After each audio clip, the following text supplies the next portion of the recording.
Hello दोस्तों, आप सभी का सुप्रीम टारगेट बोर्ड के इस यूट्यूब चैनल पर हार्दिक अभिनंदन और स्वागत है।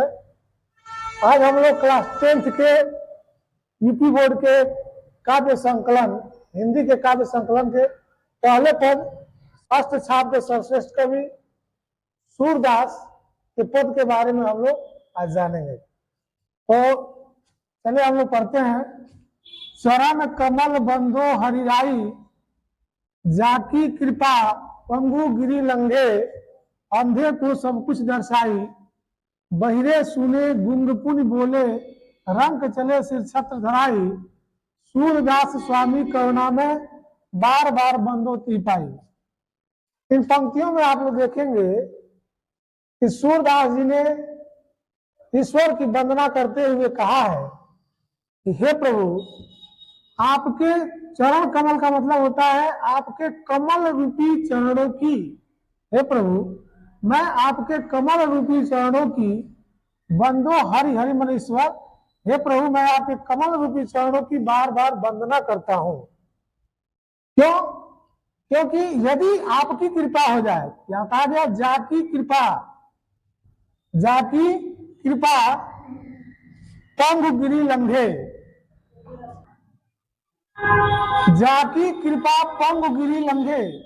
हे प्रभु, यदि आपकी कृपा हो जाए तो पंगु का मतलब होता है लंगड़ा, गिरी का मतलब पर्वत, लंघे मतलब पार कर जाए। हे प्रभु, यदि आपकी कृपा हो जाए तो लंगड़ा भी पर्वत को पार कर जाए। और क्या आगे कह रहे हो कि अंधे को सब कुछ दर्शाई, और अंधा जो जन्मांध है, जन्म से अंधा है, वो तुरंत आपकी कृपा हो जाए तो सब कुछ देखने लगेगा, सब कुछ दर्शाए, उसे सब कुछ दिखाई देने लगेगा। इतना ही नहीं, प्रभु यदि आपकी कृपा हो जाए तो बहिरा सुने, बहरा सुनने लगेगा, और गुंग पुण्य बोले और गुंगा दोबारा बोलने लगेगा।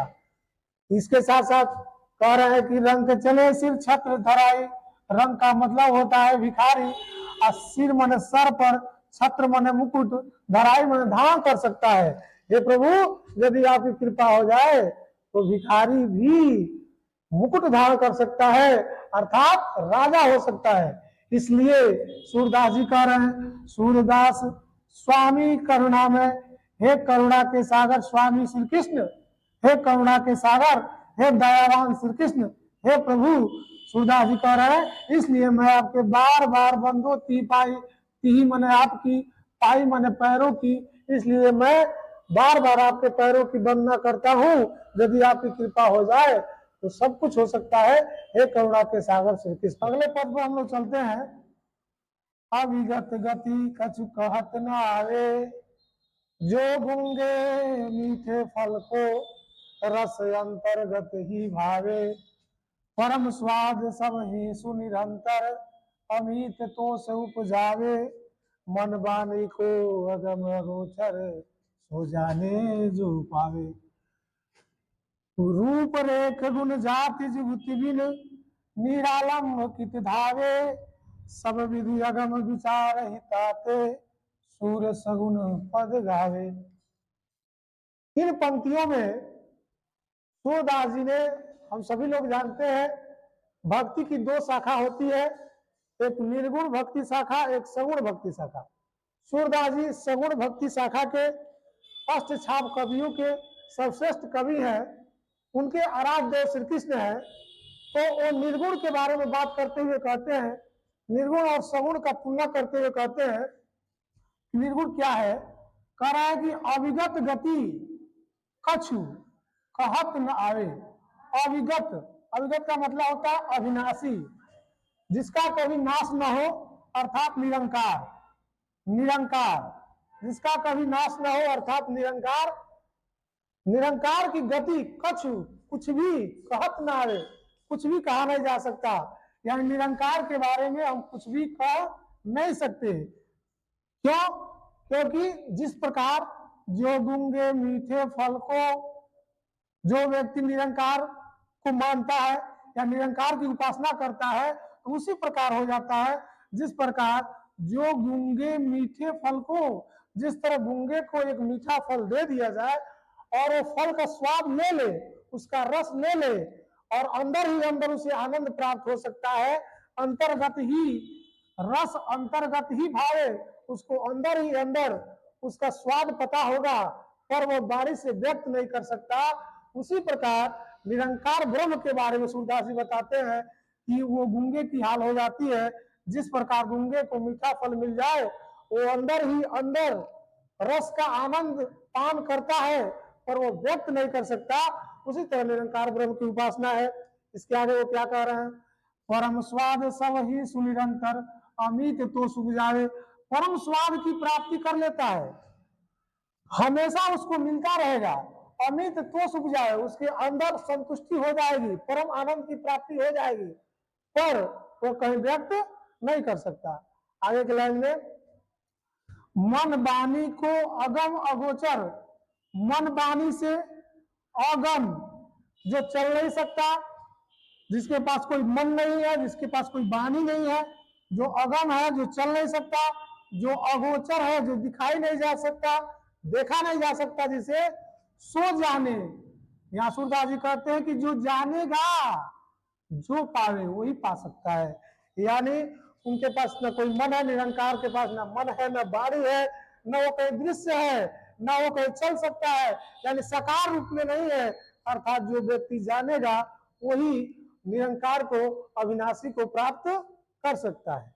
इधर फिर क्या बता रहा है कि रूप रेख गुण जाति जुगुत बिन।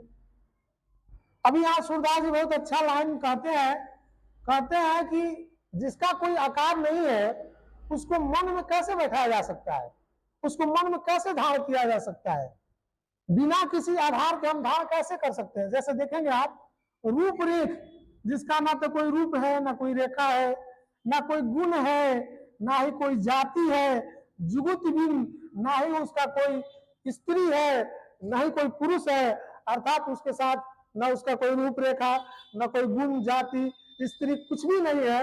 तो निरालंब, निरालंब मतलब बिना आधार के, बिना आधार के कित धारे, ये मेरा मन बिना आधार के कहां कहां दौड़ेगा, कहां कहां सोचेगा, किसको समझेगा निरंकार। यानी एक जगह मन स्थिर नहीं हो सकता।